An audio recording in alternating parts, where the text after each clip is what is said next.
بسم اللہ الرحمن الرحیم۔ متشابہ، اس کی لغوی تعریف،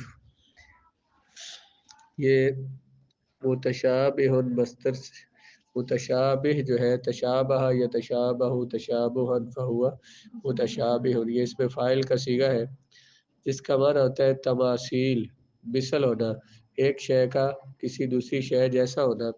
یہاں اس لفظ سے مراد ملتبس مانا ملنا جلنا، خلط ملط ہونا، اسی لیے کہا جاتا ہے کہ یہ لفظ قرآن میں متشابہ ہے، یعنی اس کے معنی واضح نہیں ہے، ملتبس ہے، ان میں التباس، شک ویسے التباس کو کہتے ہیں، ایک دوسرے کے ساتھ مل جانا۔ یہ التباس لفظ مانا لبس لباس پہننے کو کہتے ہیں، کہ ایک بندہ دوسرے کا لباس پہن لے، اسے پہچاننا مشکل ہو جاتا ہے، اس کو التباس بولتے ہیں۔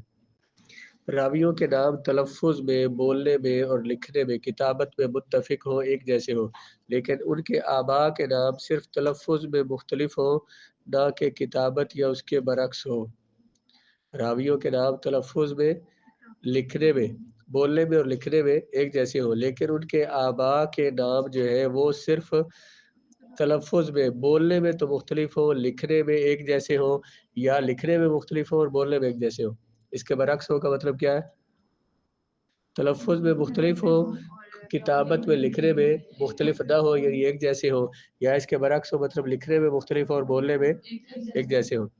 محمد بن عقیل، اس میں عین پر ضمہ ہے، اور کسی اور راوی کا نام بھی محمد ہے، اور ان کے والد کا نام ہے محمد بن عقیل۔ راویوں کا نام ایک جیسے ہے، ان کے آباء جو ہے ان کے نام تلفظ میں، بولنے میں مختلف ہے، لکھنے میں ایک جیسے ہے۔ عقیل اور عقیل لکھنے میں دونوں ایک جیسے اور پڑھنے میں مختلف ہے۔ شریح بن نعمان اور سریج بن نعمان، شریح اور سریج لکھنے میں ایک جیسے ہے اور پڑھنے میں تلفظ میں مختلف ہے، یا راویوں کے نام مختلف اور ان کے آباء کے نام متفق ہے۔ فائدہ، اس بحث کا فائدہ، یعنی اس پہ محدثین راویان حدیث کیوں بحث کرتے ہیں، اس کا فائدہ راویوں کے نام کے ضبط یعنی کہ اعراب اور حفظ میں اور ان کے تلفظ میں التباس کے نہ ہونے اور تصحیف اور وہم میں واقع نہ ہونے میں پوشیدہ ہے۔ اس کا فائدہ یہ ہے کہ راویوں کے نام کا پڑھنا، ضبط بنا ان کا اعراب اور ان کو یاد کرنا آسان ہو، اور ان کے تلفظ میں، ان کو بولنے میں شک پیدا نہ ہو اور وہم پیدا نہ ہو۔ یعنی یہ جو محدثین نے یہ جو الگ سے کتابیں لکھی ہے یا عنوان قائم کیے ہیں، اور ان میں ان محدثین کے نام لکھے کہ ان کے نام جو ہے، ان کے باپوں کے نام بظاہر لکھنے میں ایک جیسے تھے لیکن بولنے میں مختلف ہے، ان کا اعراب بیان کیا ہے، یا پھر راویوں کے نام جو ہے بولنے میں اور ہے اور لکھنے میں ایک جیسے اور بولنے میں مختلف ہے۔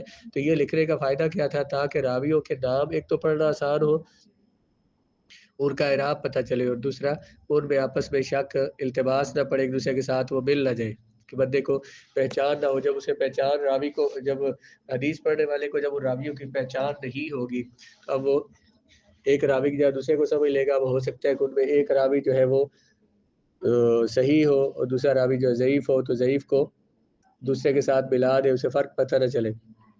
متشابہ کی دوسری قسم، متشابہ کی بعض اور اقسام بھی موجود ہے جن میں سے اہم اور ضروری مندرجہ ذیل اقسام ہے۔ راویوں کے نام تو ایک جیسے ہو مگر ان کے آباء کے نام میں فرق ہو، جیسے محمد بن حنین اور محمد بن جبیر۔ راویوں اور ان کے آباء کے نام میں کتابت میں اور تلفظ میں اتفاق ہو، لیکن تقدیم اور تاخیر میں مختلف ہو۔ راویوں کے نام اور ان کے باپوں کے نام پڑھنے میں بھی ایک جیسے ہو، لکھنے بھی ایک جیسے ہو، صرف مقدم مؤخر ہو۔ ایک بندے کا نام ہے یزید بن اسود اور ایک بندے کا نام ہے اسود بن یزید۔ اس طرح ایک راوی کا بعض حروف میں بعض نام مختلف بھی ہو سکتے ہیں۔ ایک کا نام ہے ایوب بن یسار اور دوسرے کا نام ہے سیار بن ایوب۔ باپوں کے نام یعنی نام مقدم مؤخر ہے اور کچھ حروف کا فرق بھی ہے، یسار اور سیار۔ بعض علماء نے اس قسم کا نام مشتبہ مقلوب رکھا ہے، یہ جو آخری قسم ہے کہ راویوں کا نام بھی مشتبہ اور مقلوب قلب ہے ان میں، ایوب بن یسار اور سیار بن ایوب۔ قلب کیا ہوتا ہے؟ جگہ کو بدلنا۔ وہ ہم نے حروف اس میں صرف میں پڑھا کہ ایک حرف کو پہلے والے کو بعد میں اور بعد والے کو پہلے لے رہے، اس کو قلب بولتے ہیں۔ بعض علماء نے اس کا نام مشتبہ مقلوب رکھا ہے کیونکہ اس سے ذہن میں اشتباہ واقع ہوتا ہے جو کہ لکھنے میں نہیں ہوتا۔ تو بسا اوقات یعنی اکثر اوقات بعض راویوں پر نام کا قلب ہو جاتا ہے۔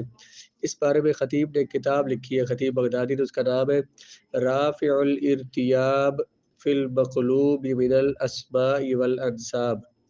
رافع الارتیاب شک کو دور کرنے والی ان ناموں میں اور ان نسبوں میں جو کہ مقلوب ہے، جن میں قلب ہے۔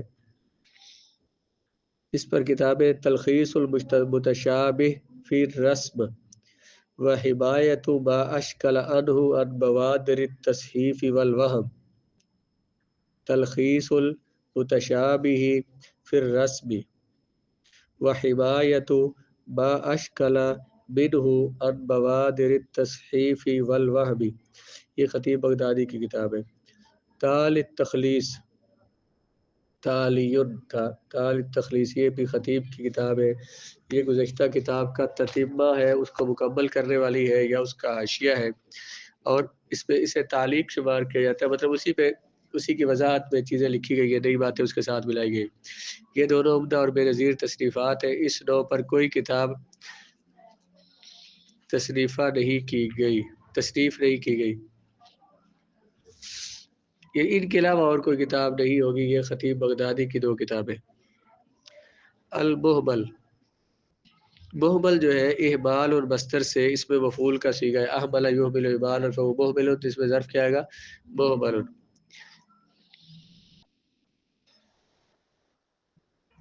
جس کا معنی ترک کرنا یعنی چھوڑنا۔ گویا کہ راوی نام کو اس طرح چھوڑ دیتا ہے کہ اسے غیر سے، کسی اور سے جدا کرنے والی کوئی چیز ہوتی ہی نہیں۔ نام کو اس طرح سے چھوڑ دیتا ہے کہ اس کو کسی غیر سے ممتاز کرنے والی، جدا کرنے والی کوئی چیز ہوتی نہیں۔ لفظی معنی بیان کیا ہے، اصطلاحی تعریف سمجھے۔ راوی ایسے دو شخصوں سے روایت کرے، ایک راوی ایسے دو بندوں سے روایت کرے جو صرف نام میں یا آبا کے نام میں بھی متفق ہو، جو اپنے نام میں متفق ہو یا پھر اپنے اور باپ کے نام میں متفق ہو، اور کوئی تمییز فرق کرنے والی دلالت بھی نہ ہو جس میں ان میں فرق کیا جا سکے۔ ایک بندے نے دو راویوں سے حدیث لی ہے، دو استادوں سے، ان دونوں کے نام بھی ایک جیسے ہیں، ان کے باپوں کے نام بھی ایک جیسے ہیں، ان میں کوئی فرق اور تمیز نہیں ہو سکتا، تو اس کو احمال کہا جاتا ہے۔ اب جس کا لفظی معنی کیا چھوڑ دینا، اس میں ہم ظاہر اس میں بندہ جان نہیں سکتا، اس کے لیے پھر اسے پچھلا نسب اسے دیکھنا پڑے گا، باپ سے اوپر جا کے، تو پھر ان میں فرق ہوگا۔ احمال کب نقصان دیتا ہے؟ راویوں میں اگر ایک ثقہ اور دوسرا ضعیف ہو تو ان کو مہمل چھوڑنا پریشانی کا باعث بنتا ہے۔ دو راوی ہیں، ان کے نام ایک جیسے، ان کے باپوں کے نام ایک جیسے، تو ان کے بارے میں ان میں سے ایک جو ہے راوی وہ ثقہ ہو، دوسرا راوی ضعیف ہو، اب ان کے بارے میں پوری جانچ پڑتال کرنی پڑے گی۔ اگر ان کے نام اور باپوں کے نام ایک جیسے ہیں تو پھر ان کا پیچھے نسب نامہ دادے پردادے کی طرف جائے تاکہ دونوں میں فرق ہو سکے اور پتہ چلے کہ کون سا راوی، کون سا بندہ جو صحیح ان میں ثقہ ہے اور کون سا ضعیف ہے۔ اور اگر اس کو محمل چھوڑ دیں گے، اس کام کو چھوڑ دیں گے، اس پر محدثین اگر اس پہ کلام نہ کرے تو پھر ظاہر راویوں میں شک پڑ جائے گا کہ کون ان میں صحیح راوی اور کون سا نہیں ہے۔ جب ان میں شک پڑے گا تو پھر حدیث میں شک پڑ جائے گا کہ حدیث صحیح ہے یا صحیح یا ضعیف ہے، کس درجے کی روایت ہے۔